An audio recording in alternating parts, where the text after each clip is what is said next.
back in Luke today, Luke chapter 12, and we're just a few verses actually in Luke 12, just a few verses past the midpoint of the Gospel of Luke, just to give you some kind of barometer of where we're at in this book. And there are some exciting things that lie ahead as we continue on, especially in these next few chapters that are amazing prior to getting to the cross. Discipleship, the second coming, and some parables are going to be expressed by Jesus as well.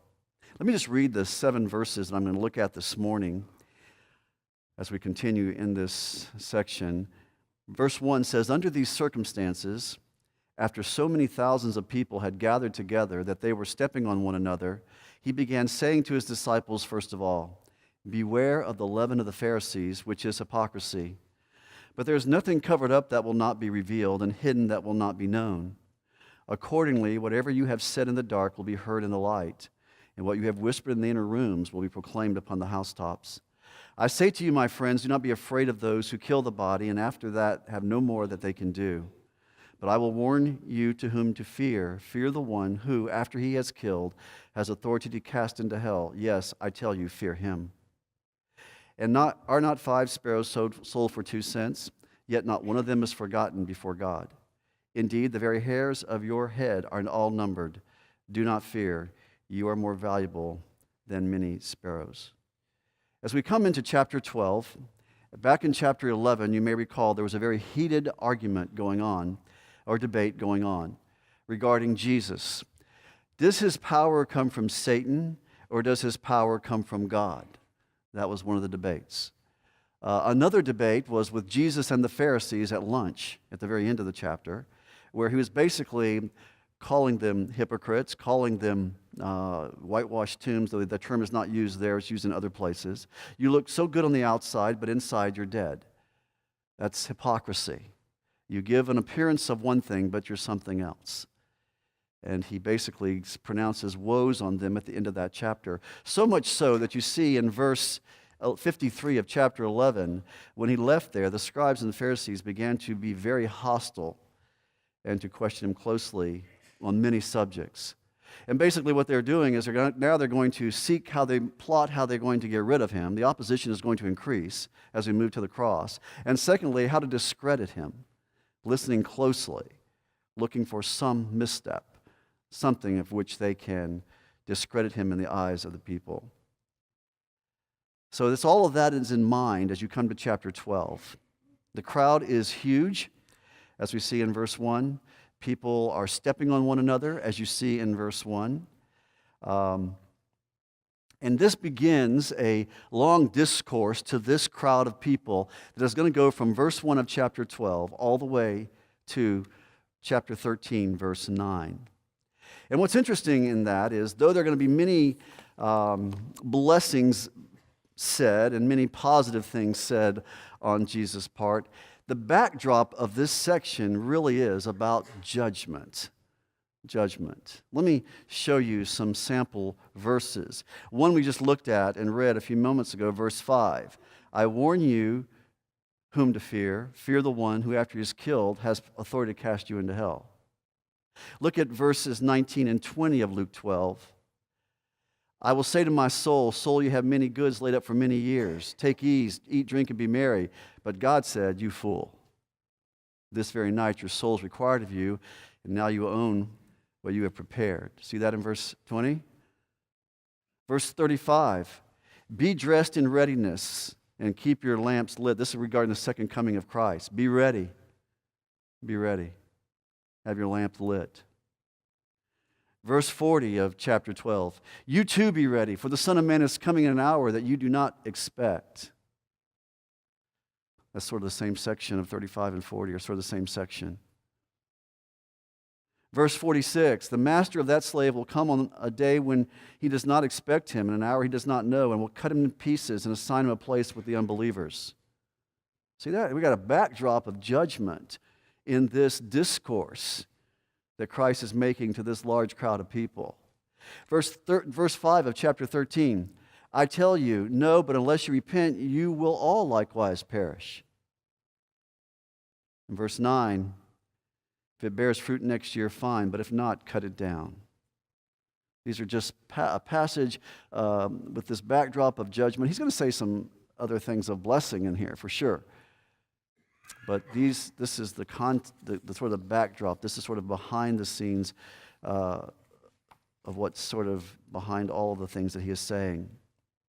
Jesus is speaking back to chapter 12, verse 1. He's speaking, as I told you last time we looked at this, somewhere in the countryside of Judea to a very large crowd of people that have gathered. He calls them disciples. There are some who are more interested in him than others, some that may even be believers in that group of disciples. But disciples does not necessarily mean believer. Understand that. It means learner. It means follower. There's a curiosity with Christ. There are some in the crowd that believe he is of the devil. There are some in the crowd who believes he's of God. And I want you to also remember this. Jesus is speaking to devout religious people. Understand that. This is not like our culture. This is a very religious culture he is speaking to. Very traditional in their religion. They're followers of these Pharisees and scribes. And Jesus, you would think, what do you say to religious people? When you're talking to religious people, what do you talk about? The love of God, the grace of God, how to have a happier life. No, Jesus basically talks about hell. He talks about hell to this group of religious people. That's what he does. He talks about judgment to this crowd of religious people. Beware, he says in verse 1, of the leaven of the Pharisees, which is hypocrisy. These who are the purveyors of your religion, you beware of them. You watch out for what they are saying and teaching. In fact, he goes on, he is saying to them, you had better escape this religion. You need to get out of this religion. Don't let it permeate your life. That's what leaven does. Don't let their hypocrisy become part of your life. Don't be so attached to it that you become like them.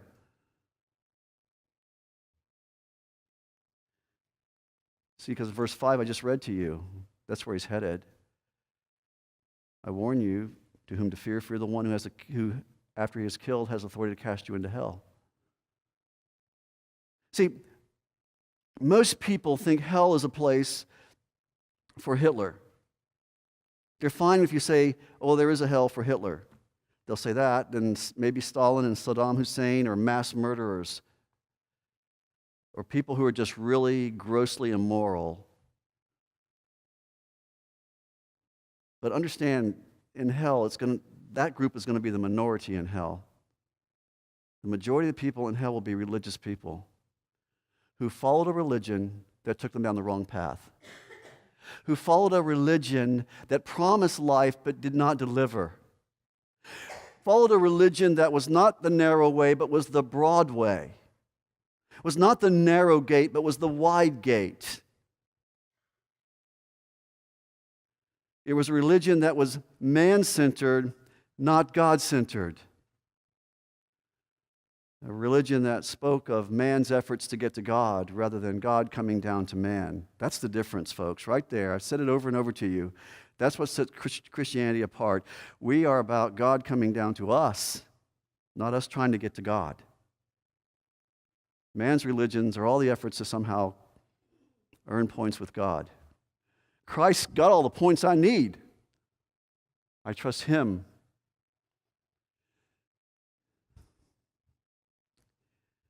And they think some people think, well, God should accept religious people who are sincere no matter what their religion is. But folks, to be sincerely wrong will not get you to heaven.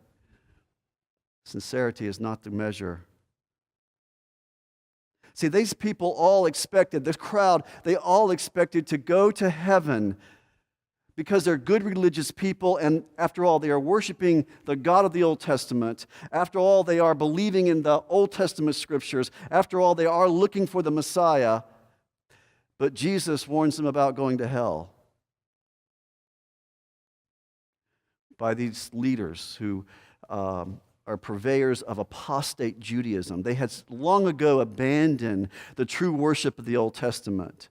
And now it's an apostate Judaism. It's a hypocritical. It's all about the outward, not the inward. change. And that's why Jesus says, beware of the leaven of the Pharisees, hypocrisy. And I will say this to you, all false religion is hypocrisy. It's all hypocrisy. It's all outward. There's no change inward. It's all outward. So Jesus says a lot about hell in Matthew 5. He says, you shall be guilty enough to go into fiery hell. Matthew 5:29, the whole body to be thrown into hell. So it's a subject that Jesus does not avoid, though it's not a fun subject to talk about. He does talk about it. Look at verse 1 and the beware of the leaven of the Pharisees. I've told you that's what leaven does. It permeates, influences how the term is used here in influencing you. Basically, you've got to escape this false religion. Don't let yourselves become, as Matthew 23 says, these false teachers who try to make, they are sons of hell who try to produce sons of hell. They go out proselyting, trying to produce sons of hell just like themselves. So he is warning them about their religion, and it can't save them. It can send you to hell. Stay away from ceremonial and ritual religions that focus only on the outside. That's the point. Religions like that are dangerous because they get people feeling comfortable that everything's okay because the outside was okay. But nothing changes in the heart. As we saw last week, as we talked 2 weeks ago, rather. No love from the heart. Lust in the heart. No dealing with these issues of the heart. Just looking like everything's good and okay spiritually. So Jesus gives them some words here, teaching here, to how they can avoid hypocrisy. That's where this passage is going. It goes like this all the way down to verse 12, actually. But we're going to look at a few of these this morning, how you avoid this hypocrisy. And the first things he say, I alluded to these last time, but in verses 2 and 3, he's saying everything that is hidden will be known. That's what he says in verse 2. God was going to one day uncover the truth. The truth will come out. Accordingly, whatever you have said in the dark, verse 3 says, will be heard in the light, and whatever you have whispered in the inner rooms will be proclaimed upon the housetops. So here's a motivation for you. It's all going to be known. God's going to make it all known anyway. Why allow yourselves to try to hide who you really are?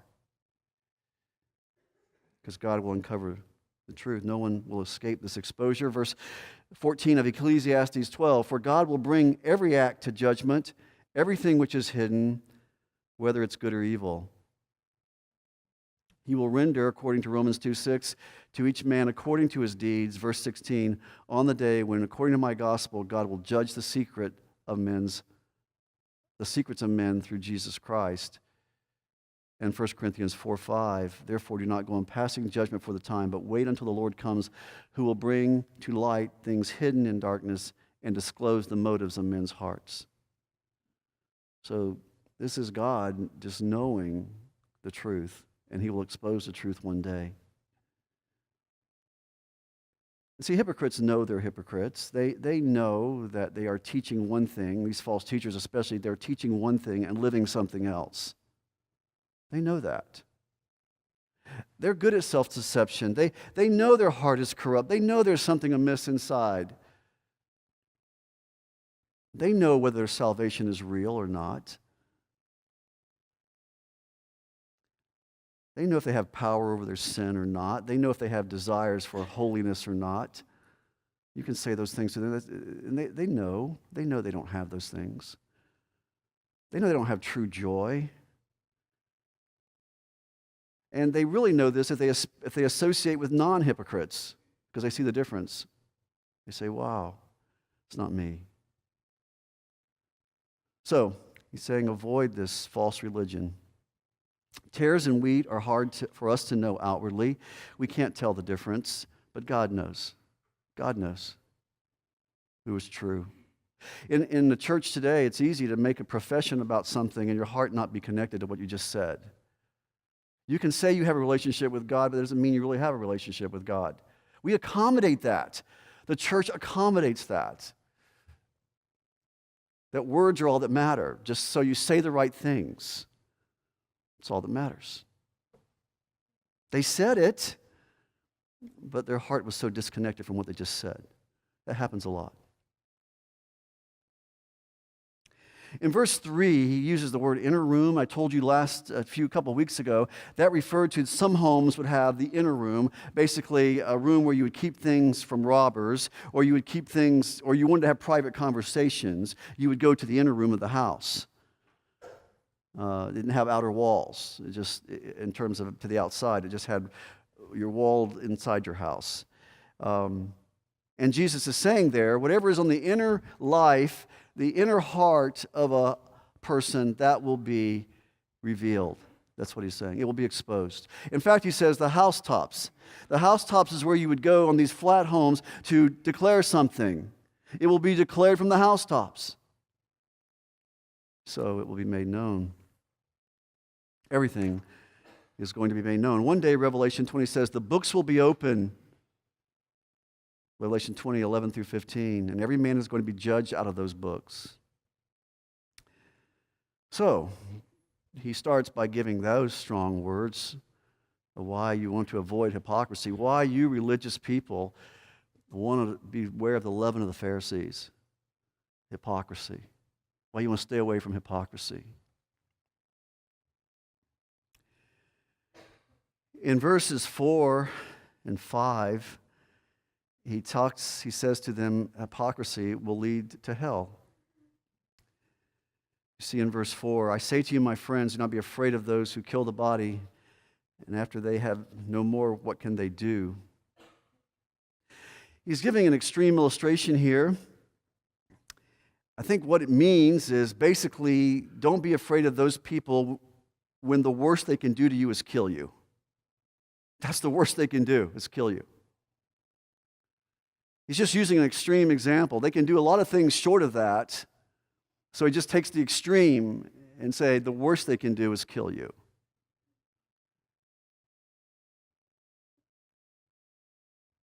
And even if they do that, it's heaven for a true believer. Even if they do that.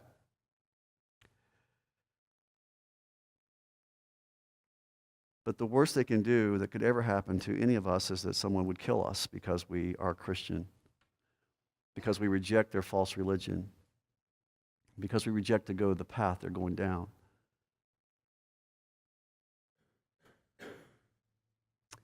And I think this is at the heart of hypocrisy right here. The fear of man. The fear of man. Fear of man means I am very preoccupied with what people think of me. I'm very preoccupied with how I can get people to like me. What do I need to do to be part of this group or part of that group? What do I need to do? How I can get people, in the case of the Pharisees, it was how can I get their trust? How can I get them to get their confidence so that I can get money from them? One thing. But how can I be elevated in the eyes of other people? This is serious. If you really evaluate your struggles with a lot of things, it's probably the fear of man is at the root of it.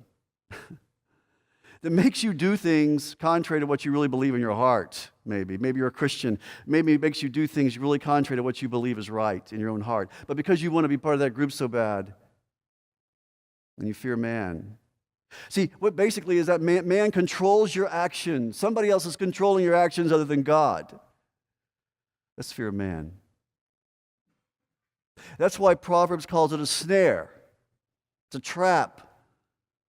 It's a web you get caught in.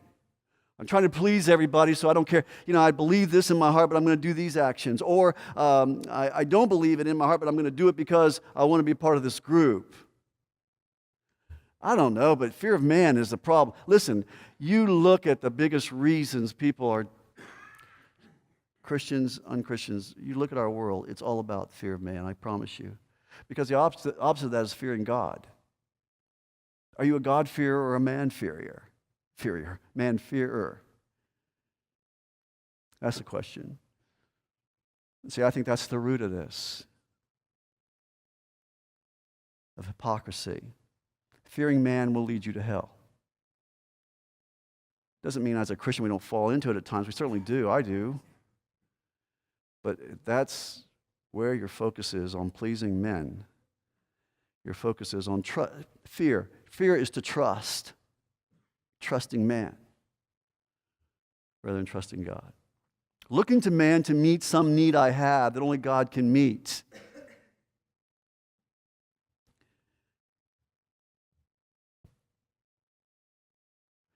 Pharisees, you see, they have fear of man because they want to get something from people in their position.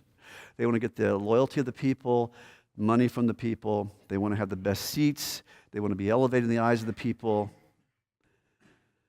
They want all the elaborate greetings in the marketplace, Jesus says. They want all the fancy stuff. That's a false teacher. Doesn't worship God, worships people.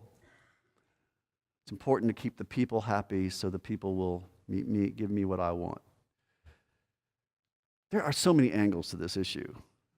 So many angles I could go down. If I have time, I will, but I don't have right now, but I'll come back to that. But this is the heart of hypocrisy. What will people think? And see, this is what Jesus is trying to say. If you're living for what people think, it could send you to hell.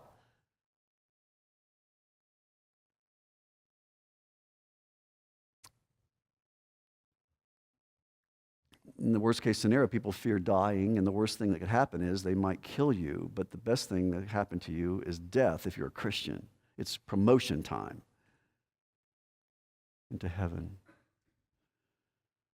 Let me give you some examples here from the scripture. You don't have to turn to all of these, but this was a real issue for this culture especially. John 9:22. Do you remember the scene of the man that was blind for 40 years? Jesus heals him. They need verification from the parents that this man is really the one that was blind all those years. They go to the parents to ask the parents about, is this true about your son? Is it true that he's healed? His parents say in verse 22 of John chapter 9, his parents said this because they said, well, he's old. Here's what they said. They said he's old enough, go ask him. In other words, they didn't want to answer the question. His parents said this because they were afraid of the Jews. See that? Afraid of the Jews, the leaders. For the Jews had already agreed that if anyone confessed him to be Christ, Jesus, he was to be put out of the synagogue. You see that? Fear of man. Fear I'll be put out of the synagogue if I acknowledge anything about Christ and his power and that he is the Christ.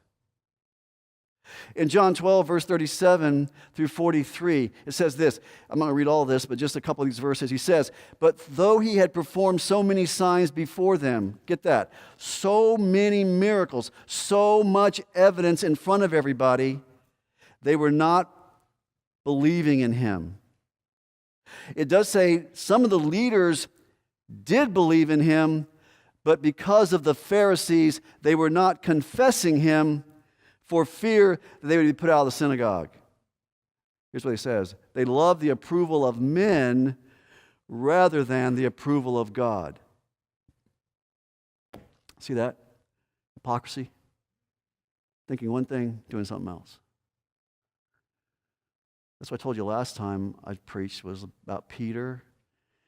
He knew full well that Gentiles were part of the church, were part of the kingdom of God.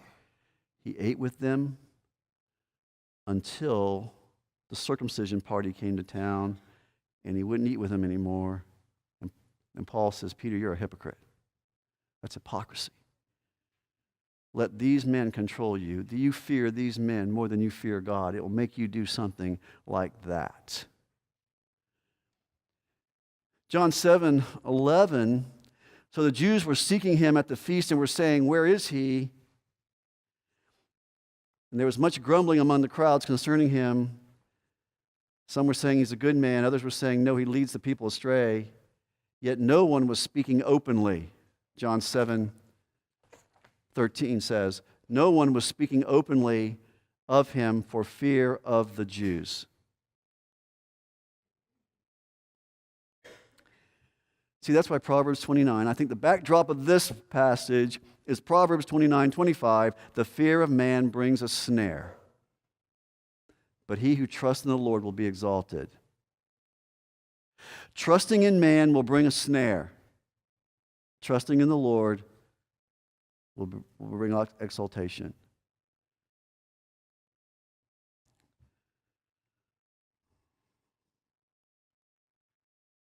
Snares to catch you, to get you tangled up. If that's what you are, a people pleaser, the leaven of the Pharisees have a tremendous effect on you. Hypocrisy. It's at the heart of it. I struggle with it. You struggle with it.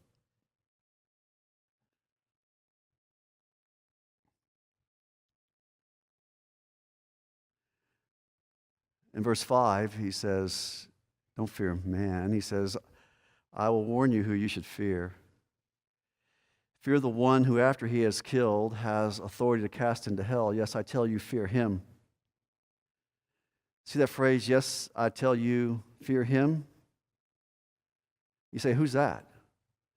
And somebody say, well, that's Satan, isn't it? That's not Satan. That's God. Satan doesn't understand this. Satan does not cast anybody into hell. Satan himself will be cast into hell one day. He does not cast anyone into hell. Hell is made for Satan and his angels, his demons.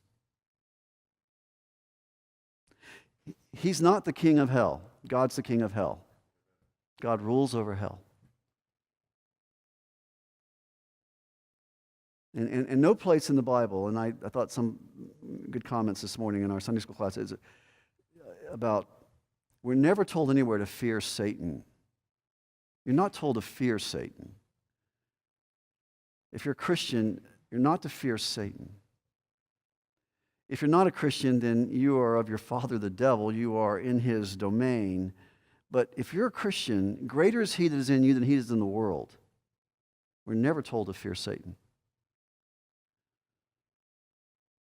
We're just to resist him, as was pointed out. Be firm in your faith and resist the devil.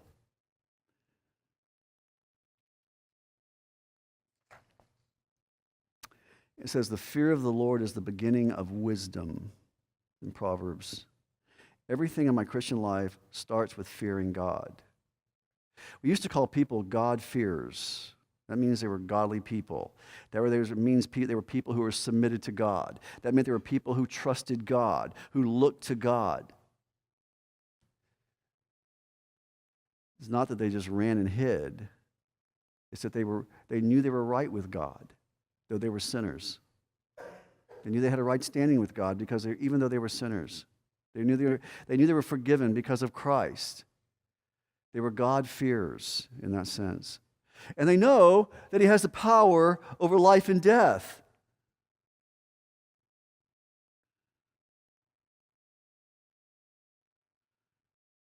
See, some people who don't believe in hell have a problem when they come to this passage.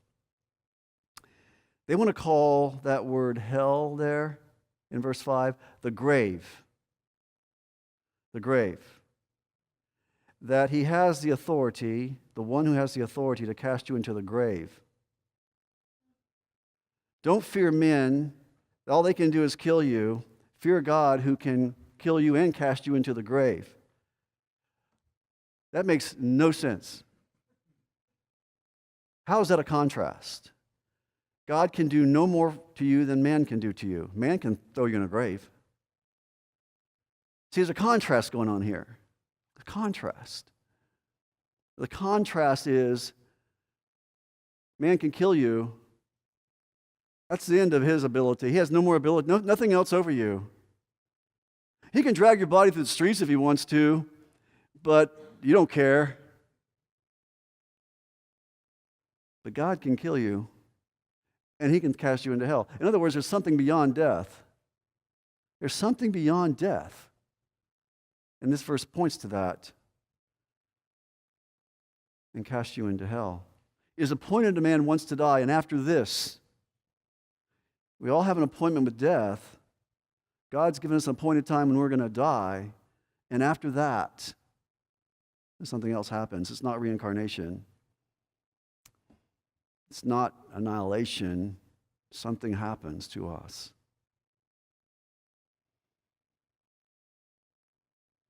The word hell is the word Gehenna, the valley of Hinnom. If you go to Israel today and you were to go to Jerusalem, the southwest area outside the city is the valley of Hinnom. It's basically the trash dump of the city where they burn the trash. But there was a time when that area got its name in the Old Testament. It was where they worshipped idols. The Jews wrongly, in disobedience to God, worshipped idols. Baal and Molech worshipped in that valley. Some of the kings, Manasseh and others, gave sacrifices to those idols. In fact, they burned their own children to appease the anger, especially of Molech. Many people, this is their worship. This is how perverted idol worship can get, where you can somehow justify even that to appease this God.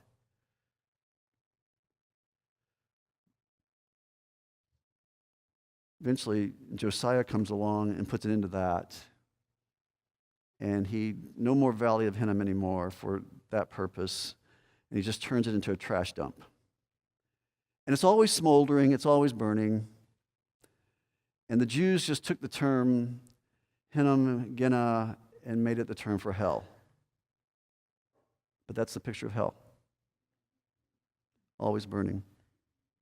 Ever burning. Smoke.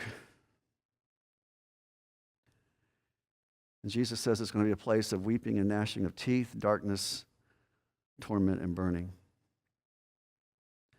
So he's saying, you want to fear somebody? Fear somebody that can do that to you. Fear somebody that can do that to you. Man can't do that to you. He can take your life, but he has no control over what happens after death.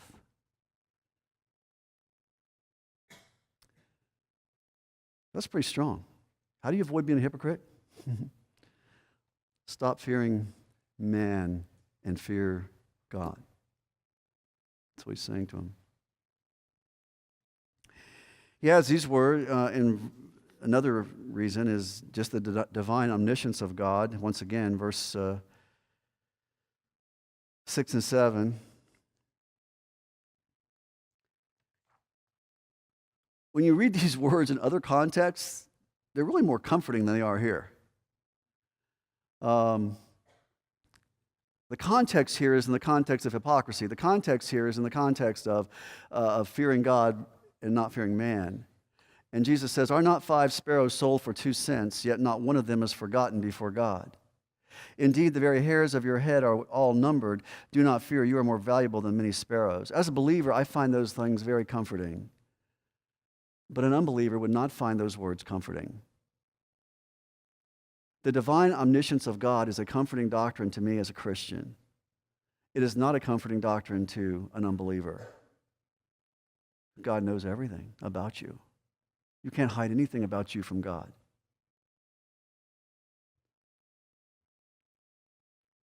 And so he's saying, so in the context of hypocrisy, he's saying God knows every detail of your life. And it's not like he's just decided, well, I'm going to learn something about you today.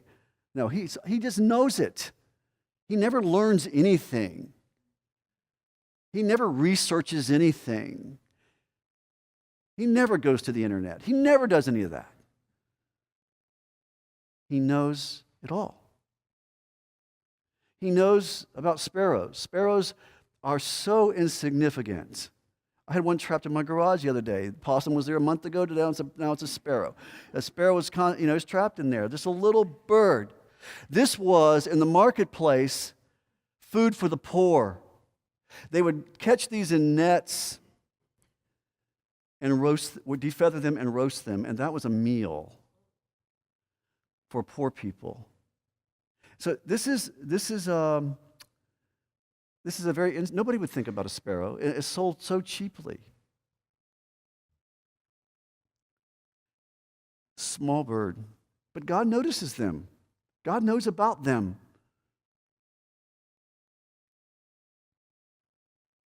Every single hair on your head.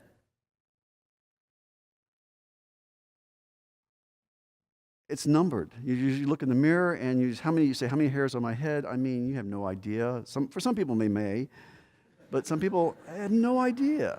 No idea. I read this, I heard this. If the average is 100,000 or more. If you have red hair, you have 90,000 hairs on your head. If you have black hair, you have 110,000. Blonde hair, you have 140,000. I do not know who counted this, but this is what they say. But you still don't know the exact number. And your hair, you have less hair than when you came in the room this morning. Some are always falling out, but some is always growing. God knows the roots. He knows the roots. He knows what's there. He knows you and me that well, right? And you take that by 7 or 8 billion people on the planet or more, and He knows all of that. He knows everything. See, God knows if you are fearing Him or fearing man. That's the point. He knows. You aren't fooling Him. You may fool everybody else. That's hypocrisy. Everybody else may think, well, that's a God-fearer, but you're not.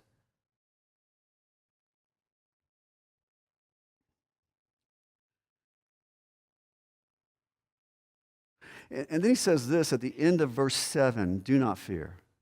I'm sure by now, after these words, there are people in the crowd that are trembling. And he has just said at the end of verse 5, I tell you, fear him, into verse 5. Now we come down to verse 7, do not fear. I think what he's saying is a different kind of fear now. If you fear God, you have no reason to fear. You follow me? The safest place you can be is in the fear of God. That's what he's saying. Fear not, you are more valuable than many sparrows. Listen, I think there's transition in that. Fear God, into verse 5. He's saying you need to fear God, not man. And he's saying, fear not. Sensing maybe trembling in the audience, maybe the whole idea that you're more valuable than sparrows, that the safest place you can be is in the fear of God. Because what does he do in the next verse, which we're not going to cover today, but the next verse, what does he say? Everyone who confesses me before men, the Son of Man will confess him before the angels of God. See where he's moving this to? The remedy for this and fearing God is to confess Christ before men. And He will confess you before the angels of God. That's how you escape.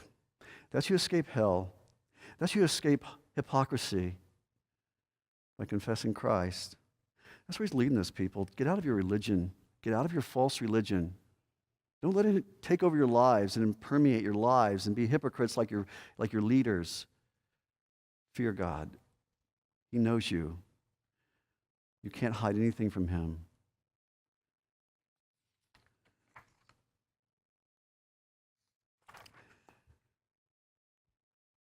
Luke 21:16 says, you'll be betrayed. If you're a believer, you'll be betrayed even by parents and brothers and relatives and friends, and some will put you to death, and you'll be hated by all because of my name, yet not a hair of your head will perish.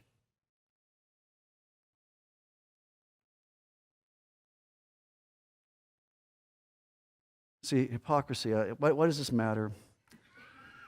It saves us from hypocrisy that fear produces. Remember Peter? Peter betrayed Christ 3 times. Remember that? I would never deny you. He said that so boldly, and then he ends up denying him 3 times. And one of those times he cursed Christ.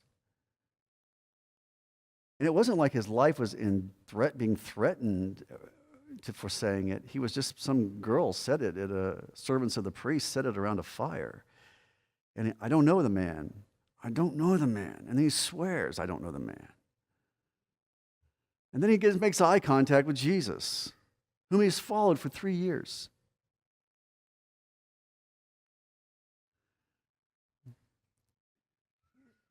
the fear of man. And then the Galatians 2:13 scene I told you about. The hypocrisy of wanting to eat with the Gentiles. Getting rebuked by Paul.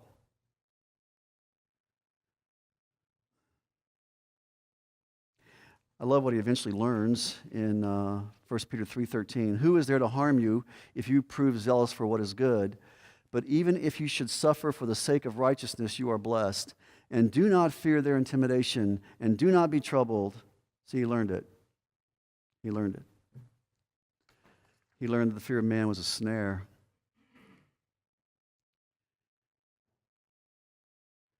Fear of man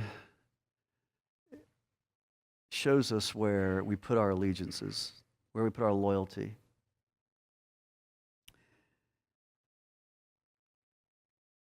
One writer calls it people idolatry. It's where we trust. He says, this author says, it shows us who is really big in our lives. People or God. Think about that. Who is really big in your life? People or God? Are you more afraid of what people can say about you or do to you than you are what God thinks of you and what God can do to you? See that? We trust man because we perceive man has power to do something for us or power to give us something. That man can somehow bless us, make us feel important, make us feel accepted, just make us feel good about us. So we trust man.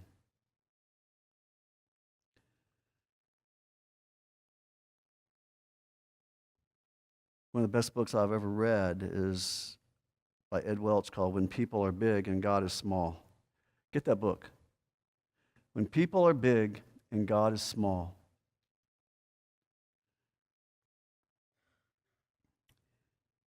Because that's what he's talking about is we shrink God and we make man big. Make man really big. And we fear man more than we fear God. And I guarantee you, at the root of a lot of your struggles and my struggles is I just want to please people way too much. I have a people idolatry problem, and so do you. It may be your spouse. It may be your children. It may be your work, your boss. Or your desire, it may be your neighbors. It may be people in this church. But it is at the root of so many of our problems. It's people idolatry. You know what it is? It's a worship issue. Who are we worshiping? Are we worshiping God? Are we worshiping man? Let me close with Jeremiah 17. Here's the passage. Meditate on this passage. This is your passage to walk out of here with, to meditate on.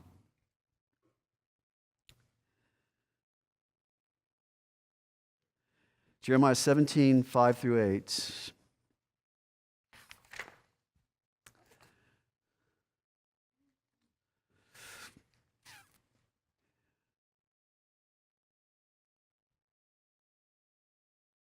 The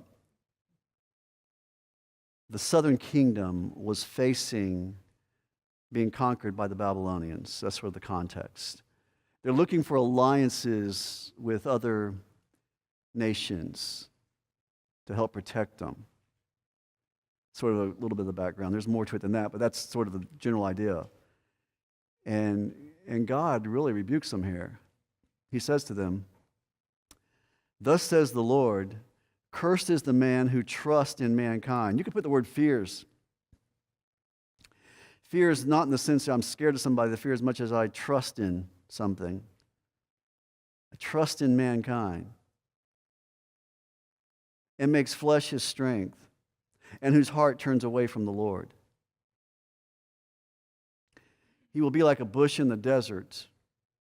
He will not see when prosperity comes, but will live in stony places in the wilderness, a land of salt without inhabitant. Can you get the scene there? A bush in the desert. You'll be like that when you fear man, when you trust man, when you look into man. But blessed is the man who trusts in the Lord, who fears the Lord, whose trust is the Lord. For he will be like a tree planted by the water. A Psalm 1 illustration, trees by the water, that extend its roots by a stream, will not fear when the heat comes, when the problems come, when the dangers come. Its leaves will be green. It will not be anxious in the year of drought, nor cease to yield fruit. So what do you want to be? Which one do you want to be? And see, that's the thing. I think it's, God help me understand what it means to be a tree planted by water, so I don't run off and trust in man, but trust in flesh, but trust in you. Trust in you. See, parents who make an idol out of their children disappoint them, they kind of go up and down with how their kids are doing, right? That's a sure sign they're trusting in their kids. Psychologists are called that codependency. The Bible calls it fear of man. You're letting somebody else's behavior control you. It's ungodly behavior, but it's okay. It's contrary to what I profess in my heart to believe, but it's my kids who I am worshiping and fearing at this moment. And my behavior may be ungodly, but at least it's how I feel, It's always justified. You see that? See how it works? I fear. See, when you fear God, it doesn't matter when the heat comes and they disappoint you and let you down. It doesn't matter what man is doing. My trust is in God. I can still be fruitful in the midst of that heat. They may never change, and I'll be okay. Because my feet, because I'm planted by the water. Golly, God, help me understand what that means. That should be your prayer of walking out of here today. Help me understand what that means for my feet to be planted by water. I don't want to be in a desert. I don't even know when prosperity comes because I'm in a desert all the time. Even when good things happen, I don't even see them because I'm in the desert so much. Are you in the desert? And it's because you fear man way too much. It can be your spouse, their ups and downs, you're up and down.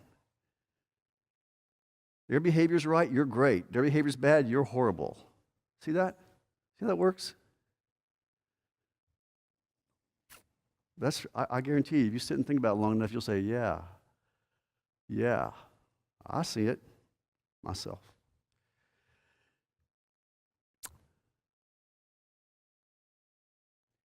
God, thank you for this time this morning. Thank you for your word. Thank you for your truth. May we be a people who have our feet planted by water. That we be God fears, not man fears. We thank you and love you and praise you in Jesus' name. Amen.